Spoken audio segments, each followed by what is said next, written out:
முக்கியமான ஒரு சங்கீத புஸ்தகமாக இருக்கிறது.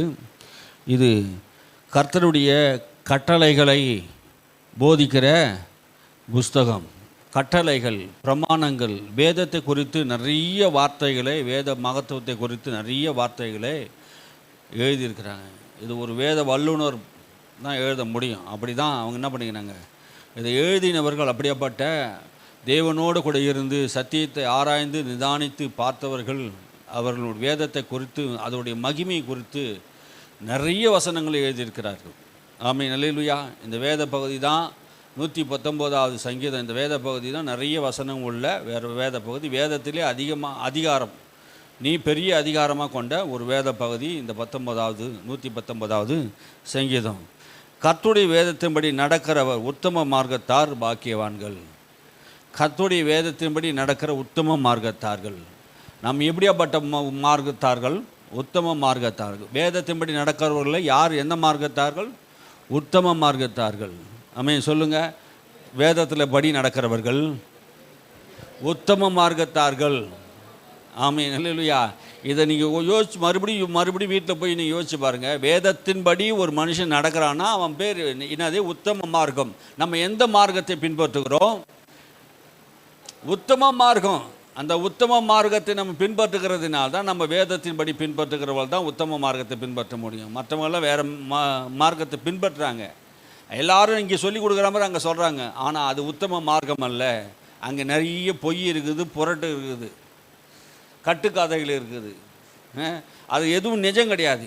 வேதத்தை எல்லாமே நிஜம். ஆமாம், அதுதான் உண்மை. இது உத்தம மார்க்கம். இதில் எதுவும் பொய் கிடையாது. பாருங்கள், இதை எழுதப்பட்டது எல்லாம் சத்தியமாக இருக்கிறது. இதை ஆராய்ந்து பார்த்தவர்கள் எல்லாருமே சொல்லிட்டாங்க. இதில் எதுலையும் என்ன பண்ண முடியல, பொய்யான காரியத்தை காட்ட முடியல. எல்லாமே என்ன பண்ணுறது? சத்திய மார்க்கமாக இருக்கிறது. இந்த மார்க்கத்தின் வழியாக அவர் நடந்தார்கள். அவர் சாட்சியை கை கொண்டு அவரை முழு இருதயத்தோடு தேடுகிறவர்கள் பாக்கியவான்கள். சாட்சியை கை கொண்டு அவரை முழு இருதயத்தோடு தேடுகிறவர்கள். எத்தனை பேர் ஆண்டவர் அவர் சாட்சியை கை கொள்றீங்க? எபிரேயர் புஸ்தகத்தில் 11ஆம் அதிகாரத்தில் சொல்கிறார், இவ்வளோ திரளான சாட்சிகள் நமக்கு முன்பாக வைக்கப்பட்டு இருக்கிறது. தேவனை நம்பினவர்களுடைய வாழ்க்கை. அப்போது சாட்சிகள், நம்ம எல்லாரும் தேவனுடைய சாட்சிகளாக இருக்கிறோம்னு வேதம் சொல்லுகிறது. அப்போது அவருடைய சாட்சிகளை கை கொண்டு முழு இருதயத்தோடு அவரை தேடுகிறவர்கள் பாக்கியவான்கள். முழு இருதயத்தோடு தேவனாய் கர்த்தரை முழு இருதயத்தோடு தேடணும். இன்றைக்கி அறகுறை இருதயத்தோடு நிறைய பேர் தேடி வராங்க. சினிமாவுக்கு போகிற மாதிரி, மாலுக்கு போகிற மாதிரி, ஞாயிற்றுக்கிழமை ஒரு கடமைக்கு வரா மாதிரி இது வருந்து போகிற இடம் கிடையாது. முழு இருதயத்தோடு ஆண்டவரை தேடணும். அல்லேலூயா. நிறைய பேருடைய வாழ்க்கை அப்படி இருக்குது பாருங்க. முழு இருதயத்தோடு தேடாமல் பாதி இருதயத்தை தேடுறாங்க. முழு இருதயத்தோடு நம்ம என்ன பண்ணணும்? கர்த்தரை தேடணும். அவர் நியாயம் அநியாயமா?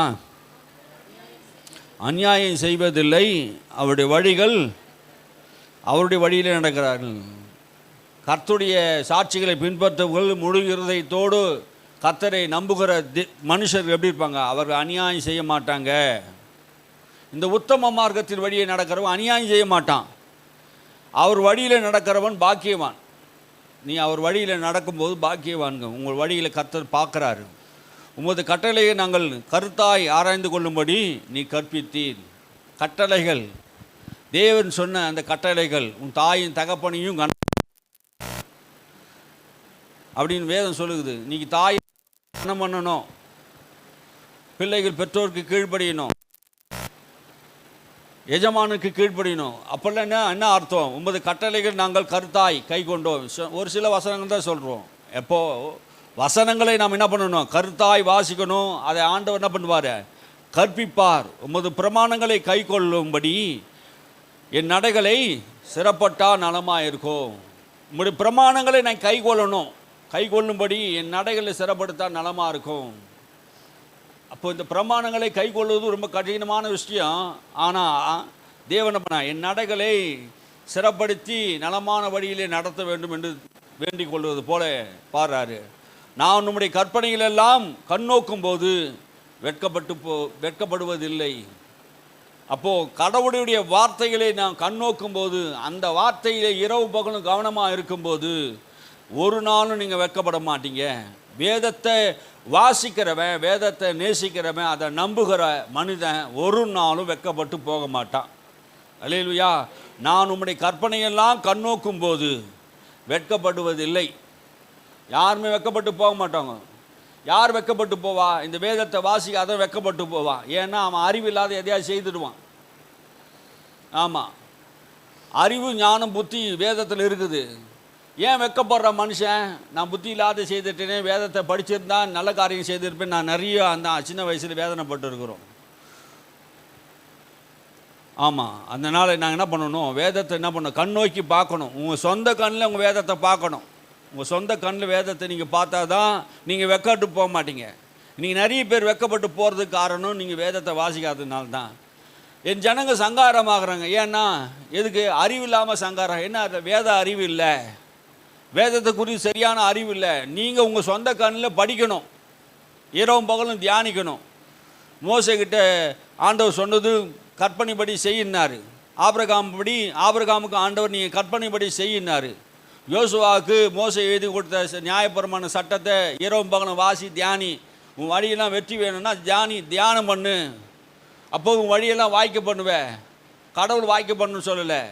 நீ இரவும் பகலும் வாசித்து நான் வேதத்தை வாசித்து உன் வழியெல்லாம் கர்த்தர் வாய்க்க பண்ணுவாராம். ஆமே. அதனால் வெட்கப்பட்டு போக மாட்டேன். இன்றைக்கி நிறைய பேர் வெட்கப்பட்டு போகிறதுக்கு வேத சத்தியம் தெரியாததுனால தான் வெட்கப்பட்டு போகிறாங்க. உம்முடைய நியாயங்களை நான் கற்றுக்கொள்ளும் போது செம்மையான இருதயத்தால் உம்மை துதிப்பேன். செம்மையான இருதயம், நல்ல இருதயத்தை துதிக்கணும். அப்போ இந்த வேதத்தை வாசிக்க வாசிக்க நம்முடைய இருதயம் எப்படி மாறுது? நல்ல இருதயமாக, செம்மையான இருதயமாக. இந்த இருதயம் கபடு உள்ளது. இந்த இருதயம் பொய்யினாலும் கசப்பினாலும் விரோதத்தினாலும் பகையினாலும் கொலையினாலும் விபச்சாரத்தினாலும் வேசித்தனத்தினால் நிறைந்திருக்கிற இந்த இருதயம் எப்படி இருக்குதான்? செம்மையாய் மாறுது. வேதத்தை நேசிக்கிறோட இருதயம் எப்படி மாறுது? செம்மையாய் மாறுது. உம்முடைய நீதி நியாயங்களை நான் கற்றுக்கொள்ளும் போது செம்மையான இருதயத்தினால் உம்மை துதிப்பேன். உமது பிரமாணங்களை கை கொள்ளுவேன், முற்றிலும் என்னை கைவிடாதையும். பிரமாணங்களை கை கொள்றதுனாலே ஆண்டவர் என்ன பண்ணுவார்? விட மாட்டார். எந்த மனுஷன் பிரமாணங்களை கை கொள்றானோ, வேதத்தை கை கொள்றானோ, வேதத்தை நீ கை கொண்டா உண்மையாலே சொல்கிறேன், ஆண்டவர் உன்னை உயர்த்துவார். ஏன்னா அவனுக்கு ஆண்டவருக்கு முக்கியத்துவம் கொடுக்குறான்னு அர்த்தம், அவருடைய வார்த்தைக்கு முக்கியத்துவம் கொடுக்குறான்னு அர்த்தம். ஆண்டவர் ஒரு நாள் என்கிட்ட சொன்னார், நீ என் வார்த்தையை கனம் பண்ணினா உன் வார்த்தையும் ஜனங்கள் கனம் பண்ணுவாங்க அப்படின்னாரு. எனக்கு ஒரு ஆச்சரியமாக இருந்தது. அப்போது நம் தேவனுடைய வார்த்தை கனம் பண்ணுவது என்றால் நான் அதன்படி செய்வது, கனம் பண்ணுவது நான் அதன்படி செய்ய வேண்டும் என்று சொல்கிறேன். வாலிபன் தன் வழியை எதனாலே சுத்தம் பண்ணுவான்? வாலிப பிள்ளையை கவனமாக காது உள்ளவன் கேளுங்க. வாலிபன் எதனாலே தன் வழியை சுத்தம் பண்ண முடியும்? வாலிப வயசில் நிறைய சுத்தம் இல்லாத இருக்குது உலகத்தில். ஆகையினாலே உன் வழியை சுத்தம் பண்ணிக்கணும்னா, உன் வழியில் போகிற வழியெல்லாம் சுத்தம் இல்லை, அசுத்தமாக இருக்குது. போகிற இடம், காலேஜ் போகிறீங்க, பஸ்ஸு பிரயாணம் போகிறீங்க, நண்பர்கிட்ட போகிறீங்க, விளையாட்டுக்கு போகிறீங்க, எங்கெங்கே போகிறீங்க, அங்கெல்லாம் வழி சுத்தமாக இல்லை. முதல் வசனத்தின்படி தன்னை காத்து கொள்ளும்படி தானே காத்துக்கொள்ளுகிறவன் தானே. அப்போ வசனத்தினால்தான் ஒரு மனுஷன் என்ன பண்ண முடியும்? காத்துக்கொள்ள முடியும். பாதுகாப்பு, பாவத்திலிருந்து பாதுகாப்பு எங்கே இருக்குது? வசனம். வசனம் தான் உனக்கு பாதுகாப்பு. வாலிபன் தன் வழியை எதனால் சுத்தம் பண்ண முடியும்? எதனால் சுத்தம் பண்ணுவான்? முதல் வசனத்தின்படி என்னை காத்துக்கொள்ள வேண்டும். தற்காத்து கொள்வதற்கு வசனம். இயேசு வசனத்தை வைத்து தான் பிசாசை ஜெயித்தார். நீ நானும் வசனத்தை தான் வைத்து வாழணும். பரிசுத்தமாக வாழ்வது எப்படி? நீதியாக வாழ்வது எப்படி? குற்றமில்லாமல் வாழ்வது எப்படி? வசனத்தை வைத்து தான் வாழ முடியும். அப்படி நீங்கள் என்ன பண்ணணும்? வாலிபன் தன் வழியில் என்ன பண்ணணும்? சுத்தம் பண்ணி கொள்ளணும். என் முழு இருதயத்தோடு உம்மை தேடுகிறேன், நான் உமது கற்பனைகளை விட்டு வழி தப்ப விடாதையும். வழி தப்ப விடாதையும் முழு இருதயத்தோடு. எப்படி நீ இருதயத்தை சுத்தமாக வச்சுக்கினீன்னா, பாவம் செய்யாத உன்னை கரைவில்லாமல் காத்துக்கொண்டினா, வேதத்தை படித்து, அப்போ என்ன நடக்குது? முழு இருதயத்தோடு நான் தேவனை தேடுவேன். ஏன் இன்றைக்கி முழு இருதயத்தோடு தேவனை தேட முடியல? இந்த அக்கிரமும் பாவம், தேவனை துதிக்க முடியல, தேவனை தேட முடியல. அதுதான் உன் வாழ்க்கையில் தடையாக இருக்கிறது. உன்னை உமது கற்பனைகளை விட்டு வழி தப்பி விடாதையும், நான் உமக்கு விரோதமாக பாவம் செய்யாதபடி உமது வாக்கை என் இருதயத்திலே வைத்து வைத்தேன். உமக்கு விரோதமாக, கடவுளுக்கு விரோதமாக நாம் பாவம் செய்யக்கூடாது என்றால் அவருடைய நம்மளுடைய இருதயத்திலே தேவனுடைய வார்த்தையை வைக்கணும். இந்த வேதம் இந்த புஸ்தகத்தில் இருக்கக்கூடாது. எங்கே இருக்கணுமா? இருதயத்தில் இருக்கணும். உன் கண்களை விட்டு பிரியாத இருப்பதாக. அது அவைகளை உன் இருதயத்தில் காத்துக்கொள். அவைகளை கண்டுபிடிக்கிற ஜீவன், அவைகளை கண்டுபிடிக்கிற சமாதானம், அவைகள் கண்டுபிடிக்கிறவர்களுக்கு ஆரோக்கியம். இந்த வேதத்தை உன் இருதயத்தில் நீ வைத்து கொண்டா உனக்கு ஆரோக்கியம், சமாதானம், நீ ஜீவன். உன்னை அது பாதுகாக்கும். கர்த்தருக்கு விரோதமாக நான் பாவம் செய்வது எப்படி என்று ஒரு வாலிப பையன் கேட்டான். அவன் இருதயத்தை தேவ பிரமாணம் இருந்ததினால் தான் கர்த்தருக்கு விரோதமாக அங்கே பாவம் செய்யலை யோசேப்பு. அன்றைக்கி வேதம் இல்லை. இன்றைக்கி நிறைய வேத புஸ்தகத்தில் வசனங்கள் இருக்கிறது. உமக்கு விரோதமாக நான் பாவம் செய்யாதபடி இந்த சங்கீதக்காரன் சொல்கிறான், என் இருதயத்திலே உம்முடைய வார்த்தையை வைத்தேன். எத்தனை பேர் இருதயத்தில் வார்த்தை இருக்குது? வார்த்தையை நீ வச்சினா, வார்த்தை உள்ள நிரம்பினா அங்கே பாவத்துக்கு எந்த வேலையும் கிடையாது. ஆமே. இந்த வார்த்தை உன் இருதயத்தை பரிசுத்தமாக்கும். இந்த வார்த்தை உன் உள்ளத்தை பரிசுத்தமாக்கும். தேவனுக்கு விரோதமாக சிந்திக்கிற மேட்டிமையான எண்ணங்கள், அருவருப்பான காரியங்கள், அகம்பாவமான காரியங்கள், பரிசுத்த வாழ்க்கை கெடுக்கிற காரியங்கள் இருதயத்தில் இருக்குது. இந்த இருதயத்தில் தேவ வசனத்தை வைக்க வைக்க வைக்க பரிசுத்தமாக்கப்படும். அல்லேலூயா. அப்புறம் கர்த்தாவே நீ சோத்தரிக்கப்பட்டவர், உம்முடைய பிரமாணங்கள் எனக்கு போதியும். நீ சோத்தரிக்கப்பட்டவர் ஆண்டவரே, உம்முடைய பிரமாணங்கள் எனக்கு என்ன பண்ணுங்க? போதிங்க. ஆராதனைக்குரியவர், உம்முடைய பிரமாணங்கள் எல்லாம் எனக்கு சொல்லித்தாங்க. ஆண்டவர்கிட்ட கேட்குறோமா? ஆண்டவரே உமக்கு சோத்திரம், உம்முடைய பிரமாணத்தை எங்களுக்கு சொல்லித்தாங்கன்னு கேட்குறோமா? கேட்கணும். ஒவ்வொரு நாளும் என்ன பண்ணுவோம்? ஆண்டவரே எங்களுக்கு சொல்லித்தாங்க, உம்முடைய பிரமாணத்தை சொல்லித்தாங்க, உம்முடைய வழியை எனக்கு சொல்லித்தாங்க, உம்முடைய கற்பனைகள் எனக்கு சொல்லித்தாங்க, நான் என்ன செய்யணும்? தாவீது அப்படிலாம் கேட்டான். தன் வழிகளை அவன் சுத்தம் பண்ணிக்கினான். கர்த்தரிடத்தில் விசாரிக்கிறவனாக இருந்தான். நம்ம கர்த்தரிடத்தில் விசாரிக்கிறவளாக இருக்கணும். ஆமென். அல்லேலூயா. உம்முடைய வாக்கின் நியாய தீர்ப்பு எல்லாம் என் உதடுகள் படிங்க. உம்முடைய வாக்கின்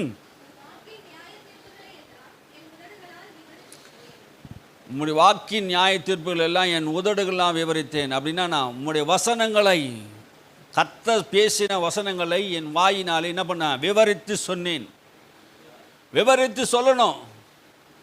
கர்த்தர் சொன்ன காரியங்கள் எல்லாம் நம்ம என்ன பண்ணணும்? அப்படியே மொட்டைமொட்டியாக முடிக்காமல் விவரித்து சொல்லுகிற இடம் தான் சபை. இங்கே வந்தால் உங்கள் இருதயம் மாற்றப்படணும். இங்கே வந்தால் உன் இருதயம் மாற்றப்படணும். நீ உயர்ந்த இடத்துக்கு வரணும். முந்தின நிலையில் இருக்கக்கூடாது. உன் நிலை மாறணும் கண்டிப்பாக. ஆமே. அதுதான் சபை. உன் வாழ்க்கை பரிசுத்தமாக வாழ்றது தான் சபை. உன் சிந்தை பரிசுத்தமாக வாழ்வது தான் சபை. ஆமே. நீ நாளுக்கு நாள் உயர்ந்து மேலே மேலே மேலே மேலே நீ வரணும். தேவனை தேடி வரணும். அப்புறம்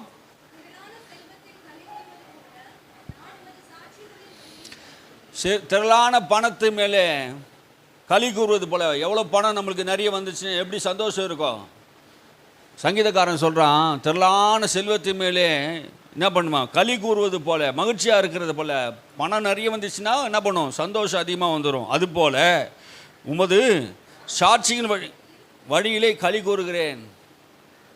அப்போ பணம் வந்தால் எவ்வளோ சந்தோஷம் இருக்குமோ அதே மாதிரி நிறைய சாட்சிகளை கேட்கும்போது அதுலேயும் களி கூறணும். ஆமே. நம்முடைய மகிழ்ச்சி வேதத்தில் இருக்கணும். ஆமே. அந்த சாட்சிகளை வாசிக்கணும். கடவுளுக்காக எப்படி வாழ்ந்தார்கள், எப்படி ஜீவித்தார்கள், யோசேப்பு எப்படி ஜீவித்தார், தாவீது எப்படி ஜீவித்தார், அப்போஸ்தலர்கள் எப்படி வாழ்ந்தார்கள், எப்படி பரிசுத்தமாக இருந்தார்கள், எப்படி ஊழியத்தை செய்தார்கள், எந்த சூழ்நிலை வரும்போது வாழ்க்கையில் எல்லா பகுதியும் நம்மை போல பாடு உள்ள மனுஷர்களாக இருந்தும் தேவனுடைய கற்பனைகளை அவர் கை கொண்டார்கள். யோபுடைய வாழ்க்கையை வாசித்து பாருங்க, அங்கே தெரியும் பொறுமையை குறித்து. யோசேப்புடைய வாழ்க்கையை வாசித்து பாருங்க, அவங்க பரிசுத்த வாழ்க்கை குறித்து. தாவீதுடைய வாழ்க்கையை நீங்கள் வாசித்து பாருங்க, சிறியவனை புழுதிலிருந்து உயர்த்தி ராஜாக்களோடு உட்கார வைத்ததே. உண்மை உள்ள மனுஷன் பரிபூர்ண ஆசீர்வாதம் பெறுவான் என்று வேதம் சொல்லுகிறது. நீங்கள் உண்மையாக ஆண்டவருடைய வசனங்களை, சாட்சிகளை களி கூறணும். உமது கட்டளைகளை தியானித்து உமது வழிகளை கண்ணோக்கிறேன். கட்டளைகளை தியானிக்கணுமா? ஈசாக்கு சாயங்கால வேளையிலே தியானமாக இருந்தான் அப்படின்னு சொல்லுது. அப்போது பழைய ஏற்பாட்டு காலத்திலே வாழ்ந்தவன் தியானமாக இருக்கிறான். என்ன தியானம்? ஆபிரகாமுக்கு சொன்ன வார்த்தைகள் எல்லாம் பிள்ளைக்கு சொல்லியிருப்பார். அந்த வார்த்தைகள் எல்லாம் ஈசாக்கு என்ன பண்ணார்? தியானித்து கொண்டு இருக்கிறான். அவனை கண்ணோக்கிறான். கர்த்தருக்கு அவனை கண்ணோக்கிறான். உமது பிரமாணங்களிலே மனமகிழ்ச்சியாக இருக்கிறேன். உமது வசனம் மறவேன். உமது பிரமாணங்களே மனமகிழ்ச்சியாக இருக்கிறேன். மனமகிழ்ச்சி இருக்குதா வேதத்தில்? கர்த்தருடைய வேதத்தில் மனமகிழ்ச்சியாக இருக்குதா? ஆமே. உன் வேதம் என் மனமகிழ்ச்சியாக இராவிட்டா நான் துக்கத்திலே அமர்ந்திருப்பேன் என்று இதே ஆதியாரத்தில் சொல்கிறார். உன்னுடைய வேதம் எனக்கு மனமகிழ்ச்சியாக இல்லைன்னா நான் துக்கத்தில் அமர்ந்திருப்பேன். ஏன்னா அந்த வேதத்தை கொண்டு தான் உனக்கு போதிப்பார். ஆமே. அல்லேலூயா. இந்த வசனத்தை கொண்டு தான் உனக்கு போதிப்பார். உன் துக்கத்தை மாற்றுவார், உன் தோல்வியை மாற்றுவார், உன் பயத்தை மாற்றுவார், உன் வாழ்க்கையை மாற்றுவார், உனக்கு சுகத்தை கொடுப்பார். வார்த்தையை அனுப்பி தான் எல்லாத்தையும் செய்வார். அல்லேலூயா. இந்த வசனத்தை நான் மறவேன். சங்கீதக்காரன் சொன்னான். இன்றைக்கி நிறைய பேர் மறந்துடுறாங்க. ஒரு வசனத்தை சொல்கிறது கூட அவங்களுக்கு என்ன பண்ணலை, மண்டையில் இல்லை. 10 வருஷம் 15 வருஷம் முன்னாடி சொன்னதெல்லாம் ஞாபகம் இருக்குது. ஆனால் வாரம் கேட்குறோம், டெய்லியும் வேதத்தை படிக்கிறோம், ஒரு வசனம் மண்டையில் இல்லை. சங்கீதக்காரன் சொன்னால் உங்களுடைய வேதத்தை நான் என்ன பண்ணல, மறவேன். மறக்கக்கூடாதுங்க. ஏன் மறக்கக்கூடாது? இது மறந்து போகிற காரியம் அல்ல. மறந்ததுனால தான் நிறைய விளைவு நம்ம சந்திக்கிறோம். ஆமீன். வேதத்தை மறவேன் சொல்லுங்கள். வேதத்தை மறக்க மாட்டேன். இன்னிலிருந்து ஒரு தீர்மானம் எடுங்க. குடும்பங்களிலே வேதத்தை வாசித்து ஒரு நாள் தியானம் பண்ணி டெய்லியும் ஜெபம் பண்ணுங்க. ஆமீன். உண்மையாக சொன்னால் குடும்பம் நல்லா ஆசீர்வாதமாக இருக்கும். பிள்ளைங்க நல்லா வருவாங்க. இப்போ சூழ்நிலை எல்லாம் மாறும். இப்போது இருக்கிறத பிறகு எல்லாம் காரியங்கள் மாறும். டெய்லி ஜெபம் பண்ணுங்க. அதனால தான் அந்த ஆலயத்துக்கு நல்லா ஜெபிக்கிற ஆளுக்கு தான் நல்ல உயரமான இடத்துக்கு வர முடியும்.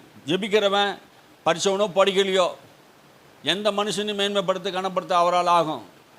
ஆமாம், புரியுதுங்களா? நான் படிச்சுட்டதுனால பெரிய ஆள் ஆகிட முடியாது. நீங்கள் ஆமாம், படித்தவன் போய் வேலைக்காரனை போய் படிக்காதவங்கள்ட்ட வேலை செய்கிறான்.